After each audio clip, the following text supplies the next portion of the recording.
101 seconds. 1 minute and 41 seconds.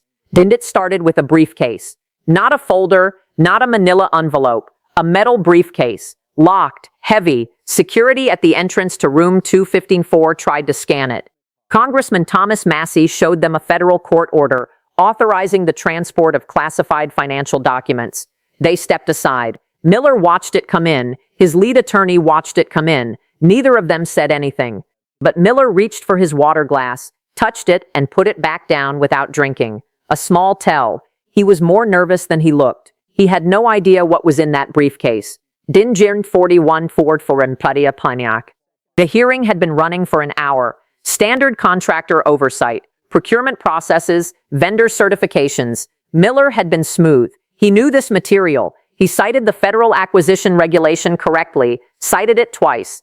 He had done this before, and he understood how to make procurement complexity sound like a reasonable explanation for almost anything. Massie had been quiet, making notes in his cramped engineer's handwriting, asking nothing that signaled where he was going. Checking something in the briefcase once, closing it, checking his notes, waiting. Then he took the microphone. Mr. Miller, I want to talk about a wire transfer that occurred on February 16th of this year. Do you recall authorizing any large financial transfers on that date? Miller's expression did not change. Congressman, as Deputy Chief of Staff for Policy, I am not personally involved in day-to-day financial transactions within DHS. Those matters are handled by DEM. I am not asking about day-to-day transactions. Massie opened the briefcase. I am asking about $890 million. The room went silent. Not the polite quiet of people waiting for the next sentence. The thick, heavy silence of people who just heard a number so large they are not sure they heard it correctly. Massie pulled out a single sheet of paper. Federal Reserve wire transfer confirmation. He held it up to the document camera. The image appeared on every monitor in the room simultaneously. This is a Federal Reserve wire transfer record. Date, February 16th. Originating account, Department of Homeland Security Emergency Operations Fund. Transfer amount, $890 million. Receiving account, International Development Solutions LLC. Registered address, Cayman Islands. Dindi Saasi have $90 million. From a DHS Emergency Fund to a shell company in the Cayman Islands. And at the bottom of the authorization form, in the section marked Executive Approval, there is a signature. Dindi in on the document camera. Dindi Raida Thernu Runpalash, Dindi Rotterdam, Izeram South Delete Maitu Ganjingtrum. Two committee members leaned toward their aides and whispered. Miller's lead attorney began writing on his legal pad, fast, then stopped, then started again. Miller reached for his water glass a second time, touched it, put it back down without drinking. But Massie was not waiting. He was building. He pulled out a second document, International Development Solutions LLC, Incorporation date, January 29th. He looked up, 18 days before this transfer. The company that received $890 million from DHS did not exist 3 weeks before it received the money. Miller's jaw tightened, just barely, but it tightened. One fit is in that har meaning employeren. No what a rehavnaren. No employees, no website, no business history, no prior government contracts, no federal contractor registration of any kind. He set the paper down. Mr. Miller, you signed off on transferring $890 million to a company that was created 18 days earlier and has no verifiable business operations. Why? Miller leaned forward. Congressman, without reviewing the full procurement file, I cannot speak to the specific vetting process. Emergency authorizations require expedited timelines, and there are established protocols for no employees. Massie's voice cut through cleanly. No employees, Mr. Miller. Zero. I subpoenaed the corporate records.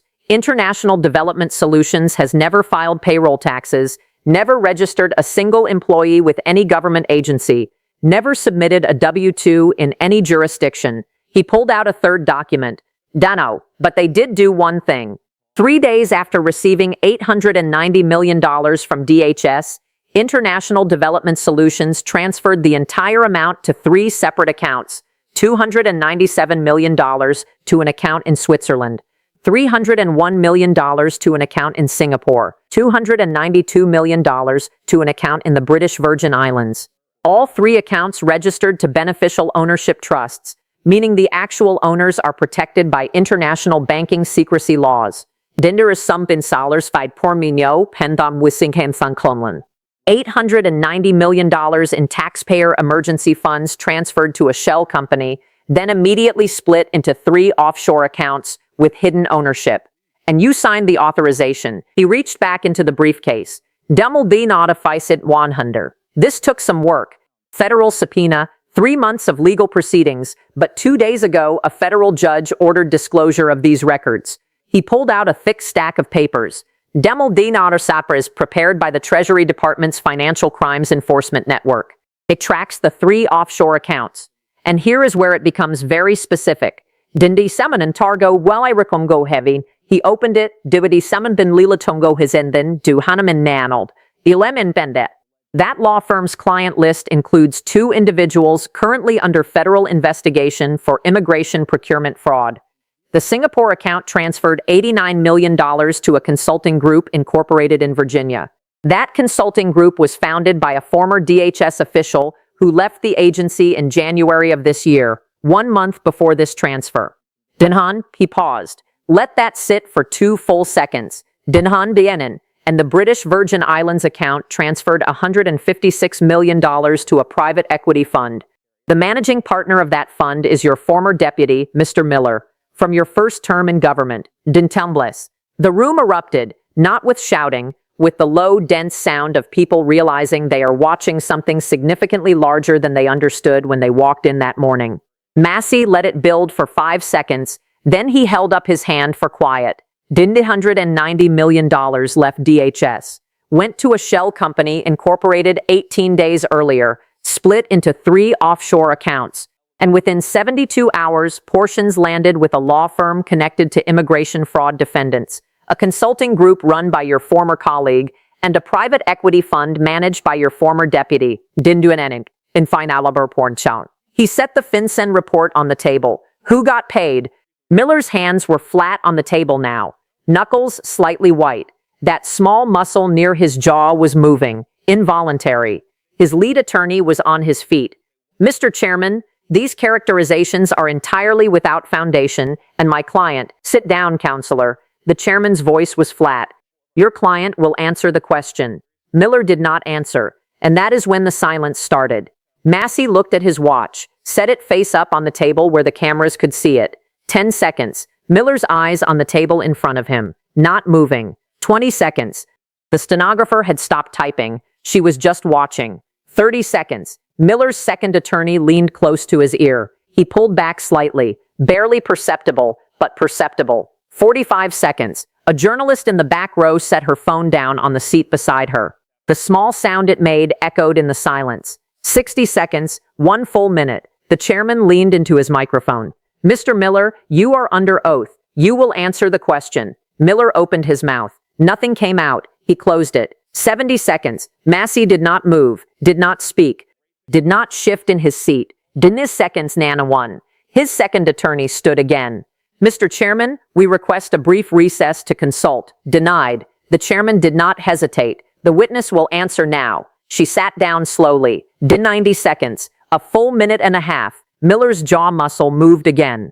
His hands pressed harder against the table surface. Dinetta 1, 98, 100, 101, Dinna 1, Dinna 1. Massie stopped counting. He looked at Miller quietly for a moment. Then he looked at the committee. Dinna 1 minute and 41 seconds. That is how long you sat here in complete silence, rather than tell this committee who received $890 million in taxpayer emergency funds. He paused. That silence is an answer. It is just not the one the American people deserve. He turned to the chairman. I move to refer this matter to the Department of Justice for criminal investigation under 18 U.S.C. 1956, federal money laundering, and 18 U.S.C. 371, conspiracy. I further move to enter the Federal Reserve wire confirmation, the FinCEN routing analysis, and all secondary transfer documentation into the congressional record. And I move to subpoena all communications between Miller's office and International Development Solutions, the Virginia Consulting Group, and the private equity fund managed by his former deputy for the 90-day period preceding the February 16th transfer. Dindit celubly at Matra moving group. All three passed unanimously. Massie gathered his documents, placed the wire transfer confirmation on top of the stack, held it up one final time toward the cameras. Doubtily $190 million. Shell Company Incorporated 18 days prior, immediately split offshore. Portions to a law firm with fraud defendants for clients, a consulting group run by a former DHS official, and a private equity fund managed by a former deputy. Your signature on the authorization. 101 seconds of silence in response. Dowdy Afonham they. He said it on the committee table. In engineering, when you trace a load path and it leads somewhere it is not supposed to go, you do not adjust the calculation. You fix the structure. $890 million has a load path.